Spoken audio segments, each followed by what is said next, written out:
So we're looking at part 2 of chapter 26. What we're going to start looking at is the Soviet economy. What you see with the Soviet economy is that the industrial growth that had been going is going to now start to dramatically change. We're going to see a huge decline in the Soviet economy. One of the biggest reasons why there's going to be a decline in the Soviet economy is simply for the fact that people have no incentive to work harder or to work any faster than they've ever worked. If you're in a job that there is no possibility of you actually getting promoted, then you're just going to work hard enough to keep your job. And in the Soviet Union, that's not even that hard, because in their constitution, everybody had the opportunity to work, which means that you had to have a job. So if you're not going to get fired and you're not going to get promoted up, what's the point in you actually working very hard? So this lack of incentive is exactly why part of the economy starts to decline. Their salary scales are fixed, and you're never going to get fired. So why do you care about working very hard? You're not going to put your best foot forward when you feel that you're never going to get rewarded for it. Those people who were athletic, they did get rewarded. Their kids could go to the better schools. Their kids could even travel abroad. They had a lot of incentives for those people who were athletic.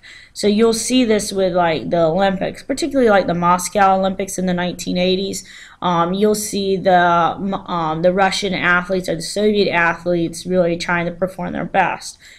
And when you look at the Olympics, the people, the ordinary Soviets, were kind of discouraged from going out and meeting all these foreigners, because everybody goes to the Olympics. It's supposed to be like a peacekeeping, everybody get friendly kind of event. And you'll see this with the new, the London Olympics here this year in 2012. But everybody's supposed to get together, they're supposed to be friendly, but when it was in the Soviet Union in Moscow, you kind of didn't really see that, because all the foreigners, the Westerners, were in the country, and a lot of the Soviets stayed in their house because they didn't want to be influenced, or they didn't want the bourgeoisie, the middle class, the rich, to kind of corrupt them. So even though athletics is awarded, you still had this, you have to stay in your place. The senior officials are going to receive prerequisites. So if you were a manager at one of these places, you had a quota that you had to fill, and as long as you filled your quota, it didn't really matter. So at the end of the month, what the Soviets noticed was that the products that were made at the end of the month were crappy, and the products that were made, kind of in the beginning to the middle part, those were the better products because people took more time. And what you're seeing with that is that people won't buy stuff if they know it's the last of the line production. You're also going to see huge lines for items, and huge lines for items, because if people fear that there is going to be a shortage, they just stood in line. And sometimes when people would walk by, they'd see a line, they just start standing in the line, not even knowing what they're standing in line for, because they're so scared that there is going to be a shortage, that they will buy more of stuff than they actually need. And when they buy more of stuff, a lot of what is going on is that they're going to sell it in the black market, or they'll exchange it with a neighbor so that they can get something. So there's a considerable black market going on, and there's stuff that goes on under the table. Historians think about 1/3 of the Russian economy actually was kind of stuff going on under the table. So instead of somebody fixing your TV while they're at work, what they're going to do is they're going to fix it later, and you just pay them later, like under the table kind of stuff. And not literally under the table, it just means that you don't actually put it on the books that you're making that money or that you're collecting that money. There's an inadequate technology when you look at the Western powers compared to the Soviets. The Soviets are behind technology-wise by the 1970s. Because they had spent so much on their military, you don't really see cars in the Soviet Union. And when you looked at East Germany, remember how we have a West Germany, which was a democracy, and East Germany, which is a communist nation. What you're seeing in the East Germany is considerably nicer than what you saw in the Soviet Union. They had cars, they had some of the technologies like TVs and stuff like that. They had some of the more modern stuff. I mean, it was still kind of behind, But in the Soviet Union, they really are behind on modern technology. So when you looked at the West and you compared it to the East, it was a little bit different. So your military always had top priority on everything. And when we look at this aging leadership, this is where you kind of see the inability, or not necessarily always the inability, but the unwillingness to reform. Even when the leaders do want to kind of try and reform, sometimes they're not in long enough to actually make any reforms. So we get cultural expression in the Soviet bloc.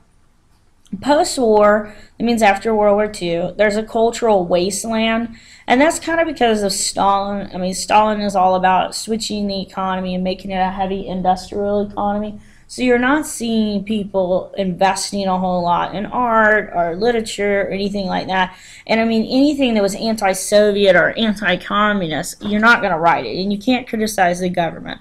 And you can't do all these things. So there's not much for writers or authors to actually talk about. So when Stalin dies, there's going to be a little bit of an intellectual thaw. And this is going to happen under Khrushchev. So you'll see different things kind of being allowed in the Soviet Union.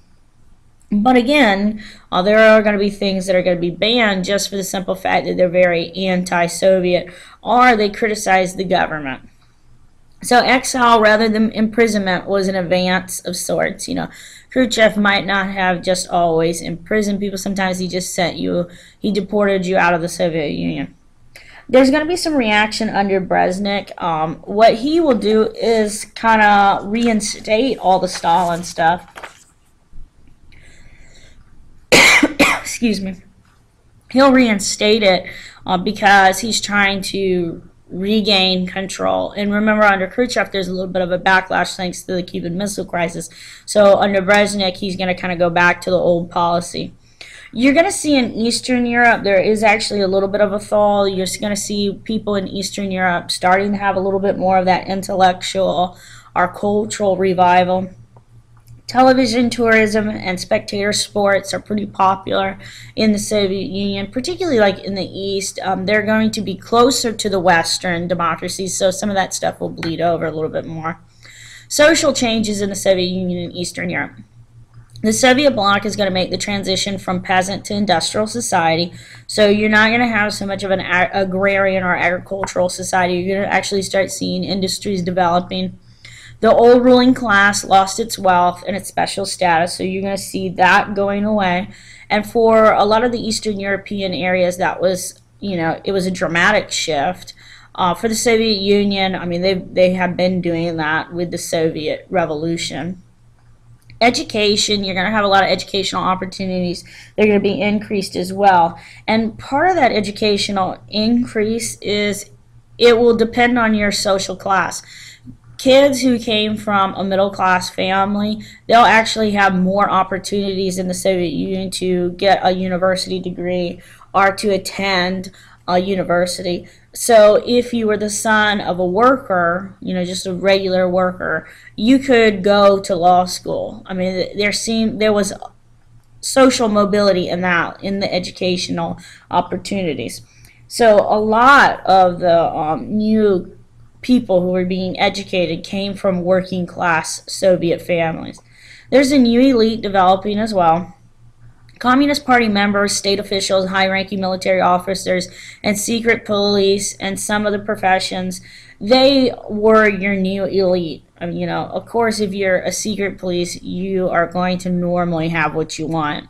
And it's the same thing with the party members. They pretty much got what they want. They had cars, they had chauffeurs for their cars, they had homes that were pretty nice. When you look at that, you know, when you were trying to spout that stuff wasn't going to ever happen, it kind of makes the regular people a little upset. You have high quality, good paid vacations, better housing and medical services based on your actual job. And when people really did vacation in the Soviet Union, typically they vacationed at their employer's vacation resort or their a hotel that was owned by their employer. And everything was kind of controlled even on that. So even though these vacations were paid or they were pretty good. I mean, you still are being pretty controlled. Men dominate the leadership positions in the Soviet political society, even though, you know, they were trying to make women and men kind of equal. That's going to be a little bit of a difference. Women are going to comprise 50% of the engineers, 80% of doctors, 75% of teachers in 1980, but women are still going to be paid less for the same work as a man. And, you know, you still see that today in society, that women typically get paid less than men. They don't also have the same opportunities to get into the higher positions in a job once they get in. So there's a ceiling on women's achievement. Women worked, and then they worked at home, and they call this like the double shift. So you went to work, and then you came home, and you worked again. And it's not just necessarily you're working as a mom, but these could be little things that you would do, like washing someone else's clothes, washing one of the elite's clothes, doing something like that to make extra money as well. So the disintegration, so what we're going to see is we're going to see the Soviet Union starting to just disappear, the breakdown of it. So Mikhail Gorbachev era 1985, and this is when President Ronald Reagan is in charge of the United States. So remember from a couple of chapters ago, Ronald Reagan is a hardliner on communism. He does not believe communism can exist as long as democracy exists. He would like to see the Soviet Union collapse, and that's going to be, you know, a goal of his, because he doesn't believe that it's the right thing and that communism should spread. And he gets in some trouble with the Contras down there in Nicaragua, but this is some stuff that's going to go on. So when Gorbachev comes in, he's a younger Soviet. He comes from a peasant family. He's worked his way up, and he comes up as a reformer, and he says not a revolution. So he wants to restructure the Soviet economy, and it's Pereskovia, and what it means is restructure. So what he would like to do is create a market economy, which is kind of controversial, because remember, in a communist government you have a command economy where the government says what's going to actually happen, when it's going to happen, it sets quotas. But he would like to do a market economy. Part of the reason why he wants to do a market economy is he needs to stop the decline of the industries. Because remember, there's no incentive to work any harder.